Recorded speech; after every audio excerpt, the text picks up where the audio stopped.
Kemudian penambahan yang kedua kata ulama, yang satu sampainya dakwahnya Islam.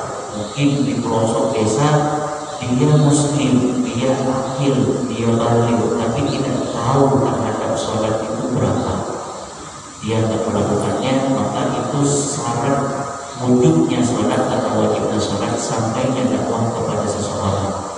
Kemudian penambahan juga yang keenam, itu seseorang itu memiliki panca indera untuk mentransfer atau menerima ilmu. Panca indera yang bisa menerima ilmu itu ada dua. Yang pertama penglihatan. Kalau kita biasanya dulu pribadi itu biasanya dipraktikkan langsung sama guru sehingga sudah langsung tahu. Kemudian yang kedua, panca indera yang kedua itu pendengaran. Kalau mulai lahir dia itu sudah buta, sudah tuli, tidak bisa tahu tentang tata cara sholat, maka secara kewajibannya dia gugur. Kata ulama yang menambahkan syarat wujud sholat, yaitu wajibnya bagi orang yang untuk melakukan sholat. Syarat yang selanjutnya suruh sholat itu adalah sihhatus sholat. Syarat sahnya sholat itu dalam pandangan fikih. Jadi kalau barusan syarat wajibnya sholat, kalau yang ini syarat sahnya sholat, yang mana itu ada 8 yang kita mau bahas hari ini. Maka kalau ke-8 ini salah satunya terhilangkan, secara sholatnya itu tidak sah. Seperti juga dengan kalau kita ingin melamar kerja, itu ada syarat-syaratnya. Kalau syarat itu terpenuhi, maka bagi yang memiliki PT atau kantor, maka bakalan diterima. Kekhusyukan itu tambah plusnya atau nilai plusnya. Jadi kalau kita khusyuk, maka oleh Allah Subhanahu wa Ta'ala nilai tambah di dalam sholat kita itu untuk diberikan ganjaran pahala di sisi Allah Subhanahu wa Ta'ala. Akan tetapi kalau sudah sah, maka secara syariat kita mendapatkan ganjaran pahala. Banyak, kecil, sedikit itu tergantung daripada kekhusyukan kita. Ya kalau kita melakukan, saya juga para panjenengan ibu bapak secara garis besar saja khusyuk ini ada tingkatannya juga. Paling tidak kita syukur di sholat, kita paham kalau melaksanakan sholat, meskipun ketika sudah takbiratul ihram pikiran itu kemana-mana. Kalau banyak yang dipikirkan itu sudah muncul ketika lagi sholat. Bapak Ibu hadirin yang dimuliakan oleh Allah Subhanahu wa Ta'ala, syarat sahnya sholat itu ada 8. Yang pertama, taharatul hadatsain, suci daripada 2 hadas. Hadas yang di sini kemarin kita sudah bahas, hadas kecil dan besar. Hadas kecil adalah sesuatu yang mewajibkan kita wudu, seperti kita tersentuh dengan lawan jenis, seperti kita kencing, seperti kita buang air besar, itu mewajibkan kita untuk wudu. Maka suci daripada hadas kecil. Kalau hadas besar kemarin kita sudah bahas juga yang mewajibkan mandi atau jabal ghusl. Jadi sesuatu yang mewajibkan dengan sesuatu tersebut kita wajib mandi. Seperti kita berhubungan badan suami istri, kemudian keluar mani, kemudian haid kemarin, kemudian yang terakhir itu ya memandikan mayat itu tidak masuk kepada diri kita, kepada orang lain. Artinya taharatul hadatsain, suci daripada 2 hadas ini terhilangkan. Maka kalau itu hadirin, permasalahannya kalau di situ tidak ada sarana untuk melakukan taharah, seperti tidak adanya air, tidak adanya debu seperti kemarin, ini permasalahan. Jadi kalau manusia itu harus suci daripada 2 hadas ini, kalau semisal sarana yang kita mau gunakan untuk bersuci ini tidak ada, bagaimana Ustaz? Sedangkan waktu sholat sudah masuk, apakah kita sholat atau tidak? Maka ulama khususnya Imam Syafi'i wajib sholat karena itu kita sholat dengan keadaan tidak menggunakan wudu ataupun dalam hadis besar kita belum mandi, kita sholat, akan tetapi nanti ketika ada air atau ada debu maka kita i'adah, kita mengulang lagi sholatnya. Bedanya apa? Kita foto dengan i'adah beda. Kalau foto itu kita memiliki dosa di sisi Allah Subhanahu wa Ta'ala. Kalau i'adah kita menguburkan kewajiban kita, dan itu ada nilai pahala di situ. Jadi kalau kita melakukan sholat karena tidak adanya air dengan landasan iburkatil waktu dengan masuknya waktu, kemudian ketika ada air atau berdebu kita mengulangi sholat tersebut, maka itu sisi berbeda dengan kita mengkodok sholat. Kalau kodok sholat kita tidak pernah melakukan sholat itu, kemudian masuk punya sholat yang lain atau waktu sholat itu sudah tidak ada, maka itu beda. Kalau itu kita memiliki dosa di sisi Allah karena kelalaian kita. Kalau ada sholat di waktu kita tidak mendapatkan dosa, akan tetapi mendapatkan pahala di sisi Allah Subhanahu wa Ta'ala. Bapak Ibu hadirin yang dimuliakan oleh Allah Subhanahu wa Ta'ala, jadi syarat sahnya sholat yang pertama itu thaharah dan suci daripada dua hadas kecil dan besar. Kemudian yang kedua, thaharah an najasati bitsawbi wal badan wal makan, suci daripada najis baik tiga aspek. Yang pertama bitsawb, pakaian kita, wal badan, badan kita, wal makan, tempat kita. Maka tiga ini kita harus hati-hati, khawatir adanya najis.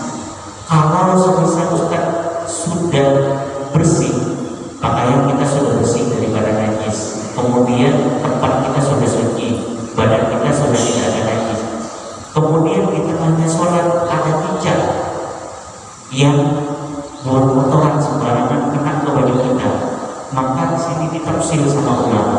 Kalau kita langsung menghilangkan, kalau itu qadir, mampu kita untuk menghilangkan, tidak ada gerakan sampai yang fahih yang nanti membatalkan sholat, seperti mungkin di lengan kita, kemudian kita lihat itu ada, kemudian kita sentil dengan ujung jari, maka itu kalau mampu dan langsung pada saat itu sholatnya sah. Kalau kita biarkan karena kita tidak tahu ilmunya, khawatir kalau gerakan dengan telunjuk ini dianggap membatalkan sholat dia, maka nanti sholatnya tidak sah karena tidak thaharah an najasah, tidak suci daripada najis yang melekat di badan kita. Atau di badan kita itu ternyata ada darah sedikit, mungkin kita potong tubuh terlalu dalam, ada darah sebelum sholat, potong tubuh ternyata ada darah setelah sholat sedikit, kita nggak tahu bagaimana hukumnya Ustaz. Maka di sini dikasih referensi sama ulama, ada najis yang makruh anhu, ada najis yang ditoleransi ketika kita dalam melakukan sholat, seperti ada darahnya sedikit di kaki kita dengan landasan kita tidak sadar. Kalau sudah sadar sebelum sholat sudah ada darah, toh belum dibersihkan, maka batal. Dalam arti tidak sadar, kemudian ketika sudah sholat ternyata ada darah di tubuh kita, atau kita nggak tahu ilmunya, toh menemukan namun di masjid kan harus bersih, menemukan lalat mati, kemudian mau sholat dikantongin ke dalam sabun kita, maka bagaimana hukumnya? Hukumnya batal, karena bangkai itu najis. Kalau dibawa ke sholat, maka sholat kita tidak sah, menghilangkan syarat sahnya sholat yang pertama, yaitu thaharah an najasah. Maka saya perlu diperhatikan, thaharah an najasah bitsawb wal makan wal badan, ini harus diperhatikan sucinya dari hadas, pakaian kita, tempat kita, dan badan kita. Bapak Ibu hadirin yang dimuliakan oleh Allah Subhanahu wa Ta'ala. Kemudian syarat sahnya sholat yang ketiga, satrul aurat, yaitu menutupi aurat. Menutupi aurat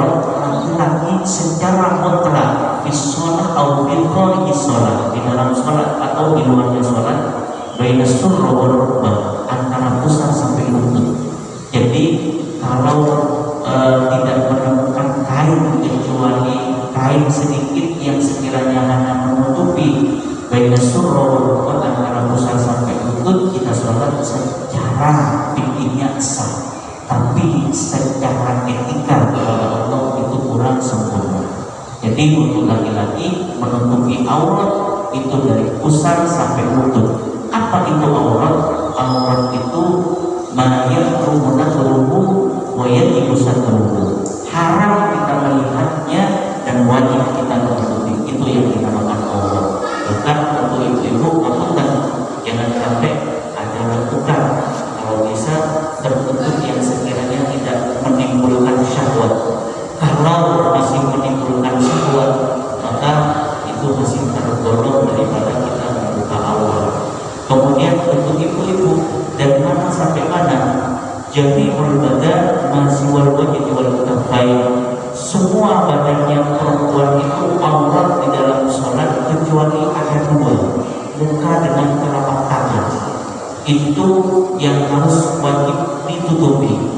Tidak menggunakan bukan tidak menjadi masalah. Yang penting konteksnya atau syaratnya semua badannya yang perempuan, khususnya ibu-ibu, itu tertutupi kecuali muka dengan telapak tangan. Itu di dalam sholat. Kalau di luar sholat bagaimana?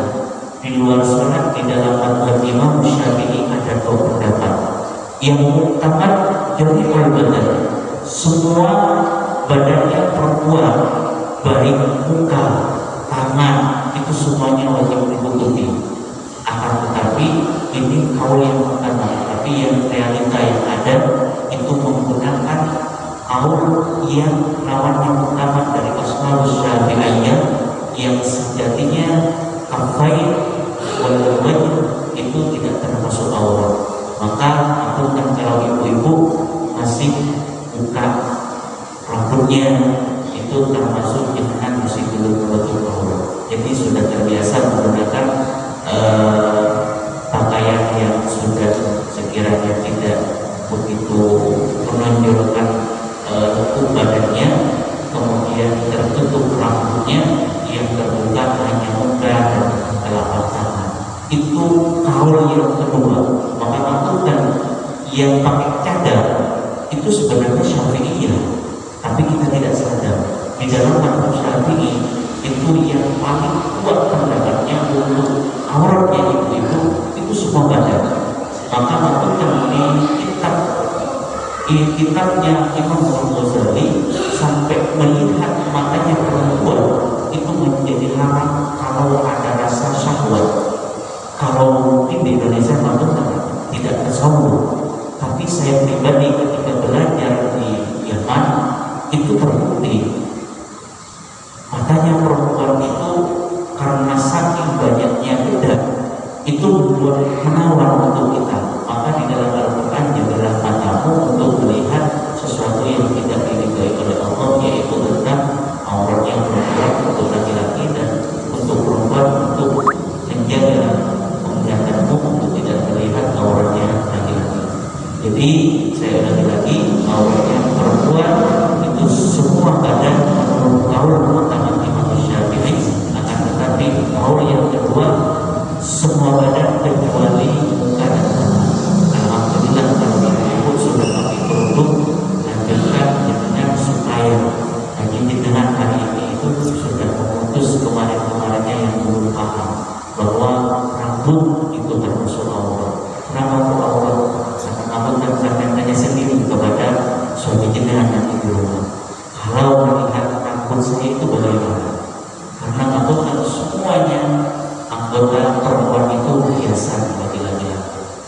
Bapak Ibu hadirin yang dimuliakan oleh Allah Subhanahu wa Ta'ala. Kemudian syarat sahnya sholat yang keempat, istiqbalul kiblat, menghadap kiblat. Ini perlu karena biar kita tambah ilmunya.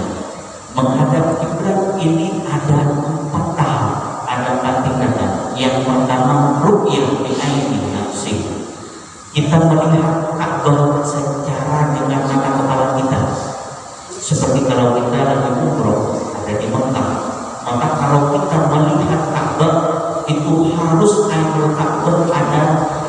sunnah kita, pada badan kita, sehingga kalau kita jalan kita nabrak, maupun ini jelas, ini anggap Ka'bah, maka ini kita harus istiqbal kiblat itu, semua badan kita harus masuk kepada Ka'bah. Kata ulama, kalau kita sudah melihat Ka'bah, kita masih membenturnya hanya separuh badan saja. Kita Ka'bah yang ini, kemudian kita agak miring sedikit, tapi hanya sebatas separuh badan kita yang kena ke istiqbalnya, menghadapnya. Maka kata ulama, kalau kita lagi melihat Ka'bah, sholat kita tidak sah karena belum istiqbal kiblat. Maka juga kalau sudah melihat Ka'bah, nabur itu sunnah, tidak melihat kepada sujud kita itu sunnahnya. Kalau maksudnya sunnahnya kalau kita sholat, kalau kita tidak melihat Ka'bah, sujud tempat sujud kita itu sunnah sunnahnya, supaya kita lebih fokus. Kalau di depan Ka'bah, melihat Ka'bahnya itu yang sunnah. Kemudian yang kedua, kita tidak melihat Ka'bah, tapi kita mengikuti orang yang melihat Ka'bah. Mungkin bisa digambarkan kalau kita sholat di padang pasir atau mungkin di bukit gunung atau Pulau Giro, ada orang yang melihat Ka'bah daripada gunung tersebut, maka kita mengikuti orang yang melihat Ka'bah. Kalau kita tidak mengikuti orang yang melihat Ka'bah, kemudian kita beda arah, maka kita tidak dimasukkan istiqbal kiblat. Maka martabatnya yang kedua, kita mengikuti orang yang melihat dengan mata kepalanya sendiri itu Ka'bah. Yang pertama itu melihatnya sendiri, yang kedua mengikuti orang yang melihat Ka'bah. Kemudian yang ketiga, istiqbal kiblat ini kita mengikuti ijtihad. Maka ijtihad ini bukan sembarangan, ada ilmunya. Maksudnya yang saya tahu yang di PPI ini ahli falak itu tahu dari abah mertua itu yang Hafid. Yang Hafid itu dikenal dengan Syaifah Hafid Al-Hadi.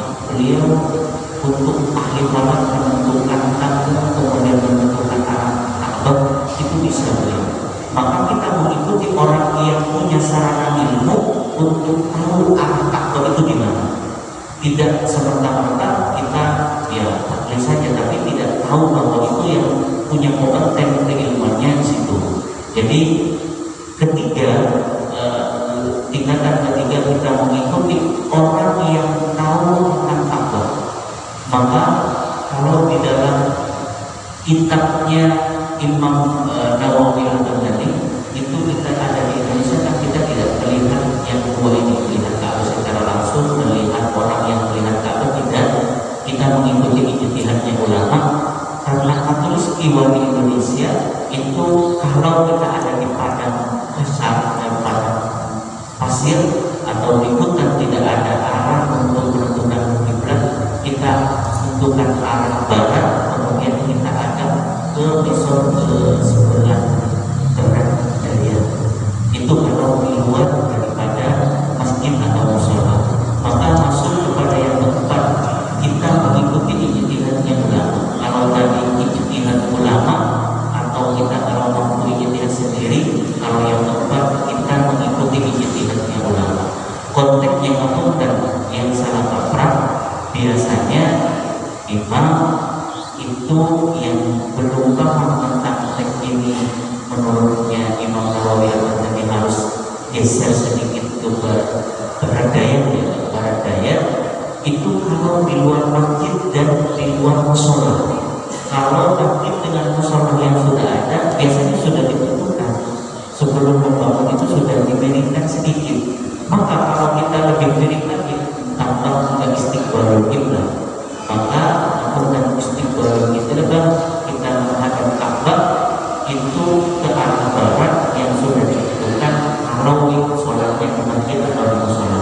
Kalau di luar kita ijtihad, tidak apa-apa. Kalau sudah yakinnya ke barat situ tidak jadi masalah. Kemudian sholat asarnya yakinnya ke situ tidak jadi masalah, ke arah utara. Kemudian imam maghribnya sholat ke arah timur semisal, itu tidak ada masalah. Yang penting konteksnya pada saat kita mau sholat kita ijtihad, kalau tidak ada kabar yang kita pegang untuk arah kiblat itu apa. Jadi kita boleh ijtihad kalau di luar masjid atau musola atau tempat yang tidak ada sarana untuk menunjukkan arah kiblat. Tapi apabila kalau sekarang mungkin bisa ditasawurkan tentang ijtihad kita arah kiblat itu kemana, kemudian sholatnya beda-beda antara sholat zuhur, asar, maghrib dengan isya itu beda-beda. Mungkin kalau di hutan tidak ada sarana sama sekali. Kalau masih di hotel atau di mana itu masih ada untuk menunjuk arah kiblat. Kemudian kata ulama kontemporer yang sekarang yang pakai kompas, kalau itu memungkinkan. Yang penting ada sarana menunjuk bahwa itu arah kiblat ke arah mana. Kemudian yang kelima, syarat sahnya sholat tunggu dulu masuknya waktu. Masuknya waktu ini sudah remeh, tapi kemudian kalau sekitar jam mati, kemudian mendung, kemudian tidak ada orang adat, ini bagaimana solusinya? Tunggu dulu. Maka di sini ada ulama mengatakan perkiraan ijtihadnya ada sarana perkiraan dengan mirip. Kalau ulama dulu itu mirip daripada maghrib ke isya itu sekitar setengah jam atau 45 menit. Biasanya baca Raqibul Aqdas, Raqibul Haddad, atau kalau baca Al-Quran kalau agak cepat mungkin 1 juz itu sudah mau masuk sholat isya. Kalau ya yang agak terbatas mungkin 1 juz setengah. Jadi dikondisikan dengan ijtihadnya waktu kita wiridkan atau diperkirakan atau hanya kepada orang yang tahu bahwa sudah masuk waktunya sholat atau belum. Tapi yang perlu digarisbawahi ada 2 di sini tuhur waktu. Yang pertama ada prasangka bahwa itu sudah masuk sholat, kemudian tempat sholat itu sudah masuk waktunya. Meskipun kita sudah masuk waktu sholat, tapi waktunya menyatakan masih belum waktunya sholat, itu salah juga. Maka harus ada 2. Yang pertama ada prasangka sudah masuk waktunya sholat, sudah masuk waktunya zuhur. Kemudian matahari sudah sedikit, ya sudah masuk waktunya zuhur. Maka ibu bapak hadirin yang dimuliakan pada Allah Subhanahu wa Ta'ala, kalau itu mungkin pasti bagi yang umum itu masih ada waktu untuk menentukan waktu itu ada tiang yang menentukan bayangannya dari matahari, bukan menentukan daripada jam. Karena khawatir kalau jam itu ya ada baterainya atau lebih cepat. Jadi kita yang sekarang ini ngaji dulu mewanti-wanti, khawatir tidak ada orang yang ada, kemudian jam kita sudah tidak berfungsi lagi, kemudian tidak ada sarana yang kita lihat kecuali dengan perkiraan, mungkin mendung. Jadi sulit untuk melakukan penentuan waktu. Maka di situ sama ulama ijtihad, cari kabar sekiranya itu sudah masuk waktunya sholat. Entah mungkin dari temannya, dari tetangganya dia sudah masuk waktunya sholat. Karena saya biasanya wiridan sampai segini itu sudah masuk waktunya sholat. Bapak Ibu hadirin yang dimuliakan oleh Allah Subhanahu wa Ta'ala, yang keenam wajib berfardiyah, tahu kepada ilmu dengan fardunya. Yang dimaksud fardu ini hukumnya. Jadi tahu hukumnya sholat yang ada 17. Kemudian tahu bahwa sholat itu sholat fardu bukan sholat sunnah. Maka ilmu fardiyah, tahu pada rukun-rukunnya sholat atau hukum sholat itu sendiri, fardu atau sunnah. Jadi kalau tidak tahu, ya kita harus belajar. Tidak ada yang namanya ilmu itu kan problem. Kita harus belajar ataupun paling tidak menanyakan kepada orang yang dianggap tahu tentang hal tersebut. Kemudian yang ketujuh, wa'alla ya'taqidu fardhu min furudhiha sunnatan, tidak ada keyakinan di dalam hati fardu itu dianggap sunnah.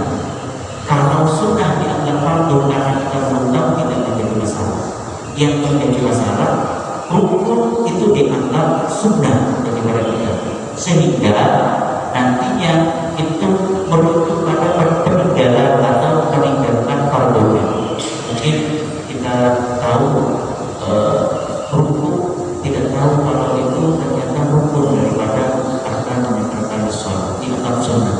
sehingga lupa ruku ataupun tasyahud akhir.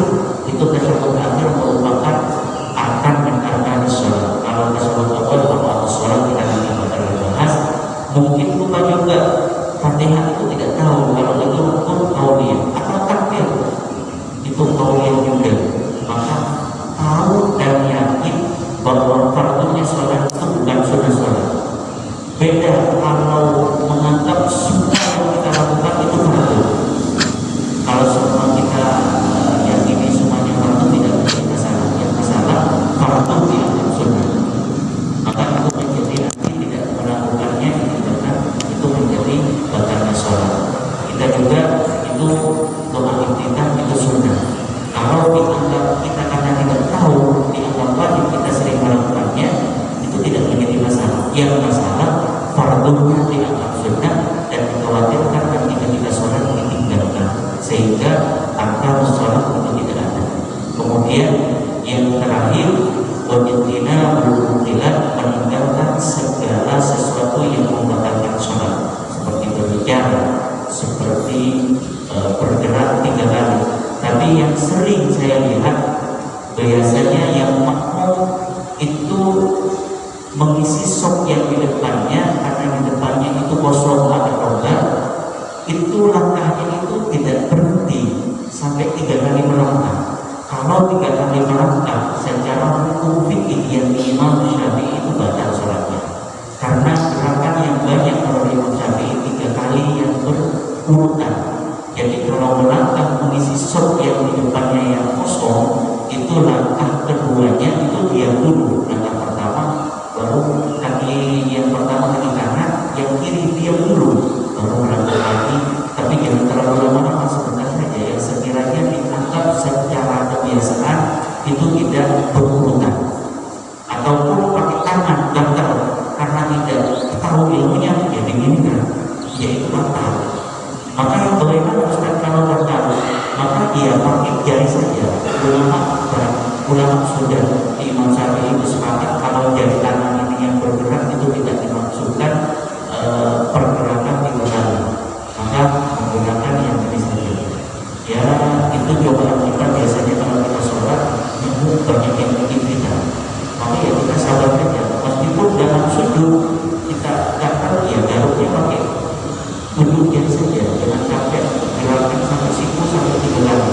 Kalau sampai 3 kali ya sholat kita batal. Ataupun yang sering saya sampaikan, kita makan ada sisa makanan di gigi kita. Kan kalau di dalam kitab itu mungkin sholat itu makan.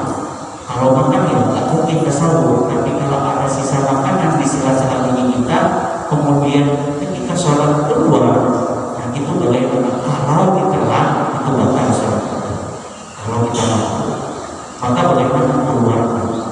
Jangan sampai sebenarnya yang saudara ambil dengan ujung jari kita dan pelan-pelan untuk tidak menggerakkan 3 kali gerakan secara berurutan.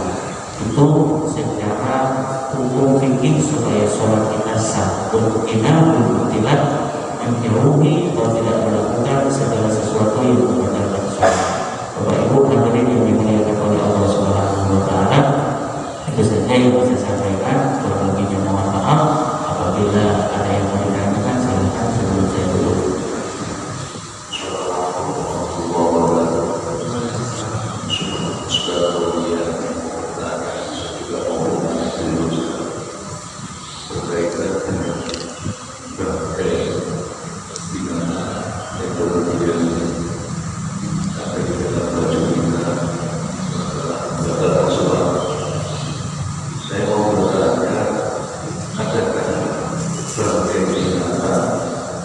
Yang tidak najis ketika tidur berada ini yang pertama.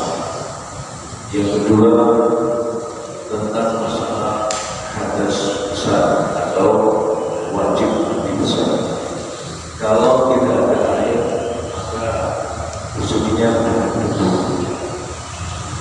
Ketika kita berada di suatu tempat di mana adanya cuma debu, bagaimana caranya bersuci ketika hadas besar? Karena kalau pakai air kan sudah tahu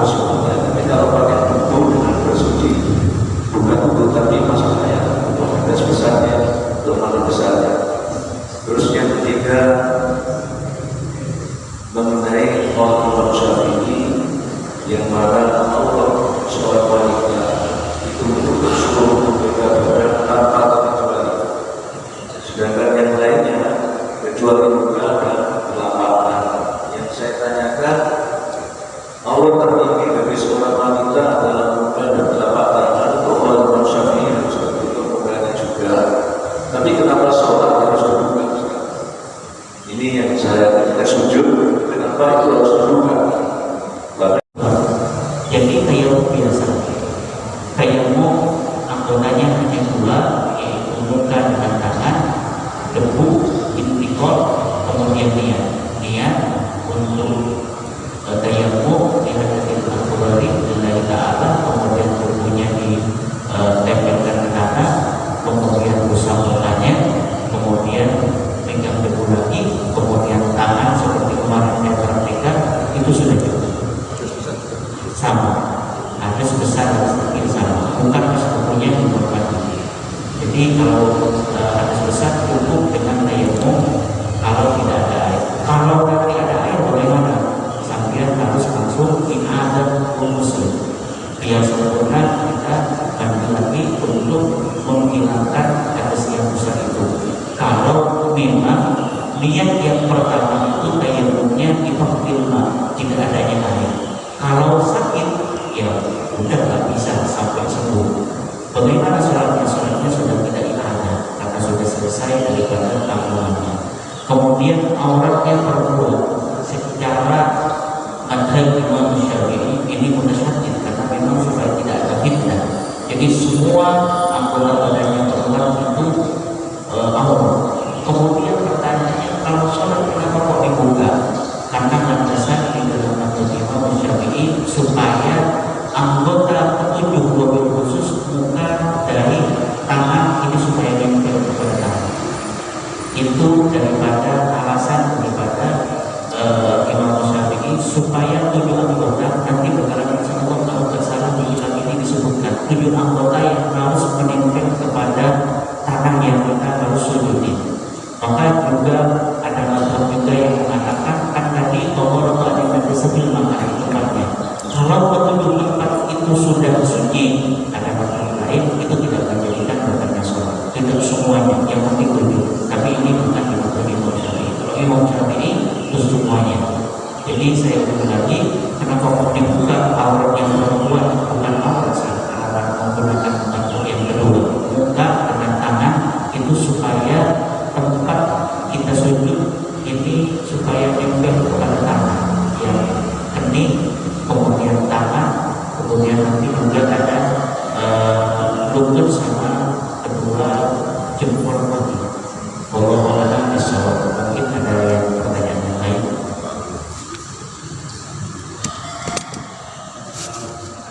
Assalamualaikum bedanya konkret dan amal dan pertemuan itu kepaksaan kepada apa-apanya. Yang kedua yaitu masalah kontrol. Padahal sholatnya orang ini pernah melakukan penasihatan mengaku tapi dia tidak pernah sholat itu kodolnya apa? Yang ketiga yaitu masalah orang pikir. Orang pikir ini si keluarin ini wajib membayarkan apa enggak? Soalnya kan ada pikir kan lupa katanya itu wajib apa enggak? Anak-anaknya anak-anaknya itu untuk membayar perannya alat banyak. Terima kasih. Assalamualaikum warahmatullahi wabarakatuh.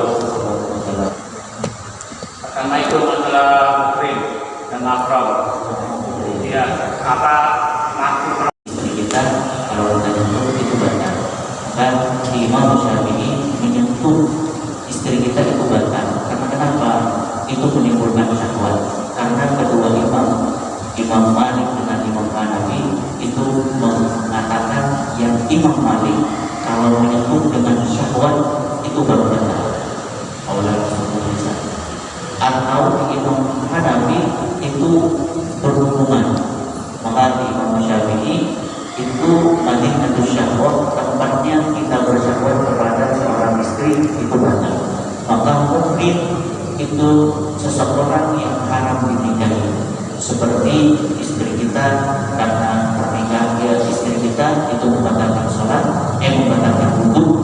Kemudian orang ajnabi itu membatalkan wudu kita, orang lain yang bisa kita nikahi yang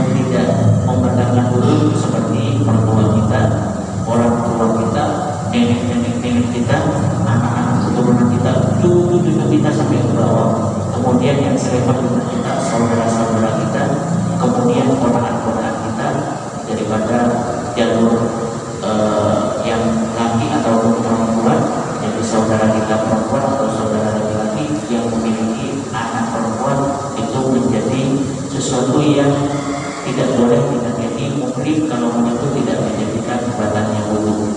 Kalau hanya perbedaan muhrim dengan mahram itu ini, kalau muhrim secara bahasa Arab itu orang yang tidak boleh menikahi. Kalau mahram secara bahasa Arab orang yang menggunakan ihram. Tapi mahram di sini digunakan lafaznya bahasa Indo.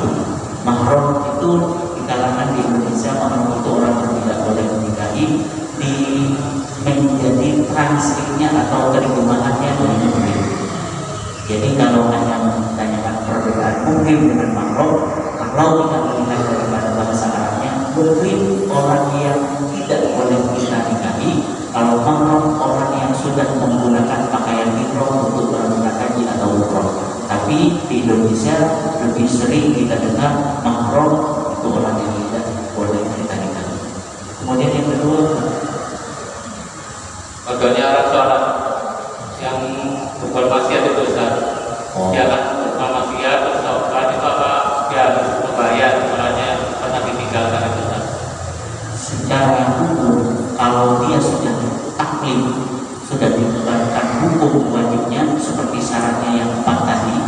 Yang pertama dia Islam, kemudian dia baligh, sudah masuk kepada taklif, kemudian dia sudah akil, memiliki akal, kemudian dikabulkan untuk perempuan, maka wajib sampai dia wafat. Semisal dia dalam hitungan 1 tahun dia tidak sholat kemudian hijau, bagaimana? Secara hukum fikih tetap dia mengkodok sholatnya. Bagaimana mengkodok sholatnya? Ya setiap sholat dia dicicil, sholat dulu, habis itu sholat dulu lagi. Jangan sampai dia 1 tahun langsung satu kali nggak kerja atau nggak apa-apain. Itu tidak diperkenankan sama ulama. Yang diperkenankan kalau apa yang sudah berlalu itu menjadi penyesalan untuk kita kembali kepada Allah dengan melakukan pokoknya di setiap sholatnya. Kalau dibaca dengan dia tidak bisa, karena di dalam sholat itu dikatakan sholat itu secara ideal fardilnya kepada orang itu sendiri dan itu terus menerus tidak ada masanya. Kalau puasa itu ada masanya 1 bulan, maka kalau dia wafat itu boleh menggunakan kafar. Kalau sholat tidak ada. Jadi kalau sholat semisal saya punya bapak saya sudah meninggalkan sholat selama 1 tahun, kemudian berwasiat, kalau saya mati ganti sholat saya, kemudian dia wafat, apakah wajib atau tidak? Secara hukum fikih tidak wajib, karena sholat tergantung kepada nafsirnya seseorang tersebut. Atau mau dibayarkan kafar itu tidak bisa juga. Maka secara hukum fikih itu kembali kepada diri sendiri, yang kembali kepada Allah Subhanahu wa taala perbuatan masyhur. Kemudian yang ketiga orang yang pikun. Pertanyaan yang ketiga orang yang pikun itu masuk kepada wail hakim, orang yang tidak memiliki akal. Maka sebagaimana dia akalnya berfungsi itu kewajiban. Beda dengan kita. Semisal dia sudah sholat duhur, kemudian masih belum asar, mau sholat duhur lagi, padahal sudah, ya biarkan saja, karena otaknya sudah tidak berfungsi. Maka orang yang pikun itu tidak masuk kepada wujud sholat kayak wail tidak berfungsi akalnya secara sehat. Allah berkata kita ada lagi, kalau tidak ada saya tutup dengan pembacaan Rifaqatul Majlis. Mudah-mudahan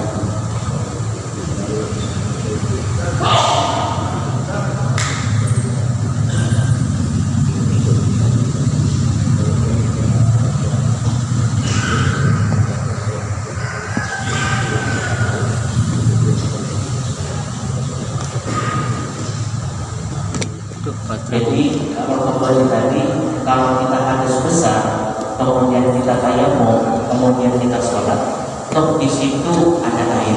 Bagaimana? Apakah kita sholatnya ngulang lagi atau bagaimana? Kembali lagi kepada konteksnya.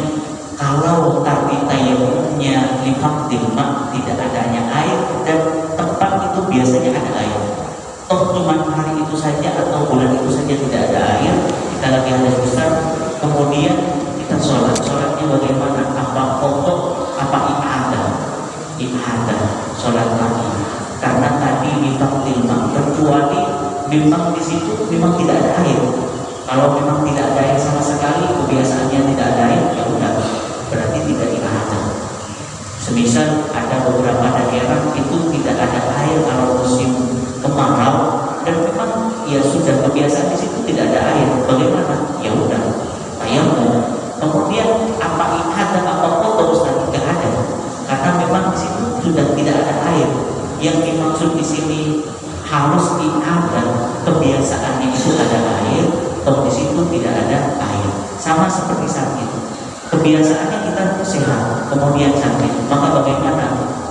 Kalau pakai jabir, kalau kita pakai jabir itu yang yang pakai yang ada luka, kemudian dililit dengan kasar, itu kalau kasarnya ditaruh lagi kita suci, kita tidak hadas, kita lagi berwudu, maka tidak digunakan. Maka tayamum di sini hanya sebatas pengganti daripada wudu. Kalau wudunya itu memang disebabkan dengan sesuatu yang tidak biasa, yang hanya satu kali, maka itu tidak. Kalau sudah kebiasaan, maka itu sudah syukur wujud sholat. Jadi sudah kewajiban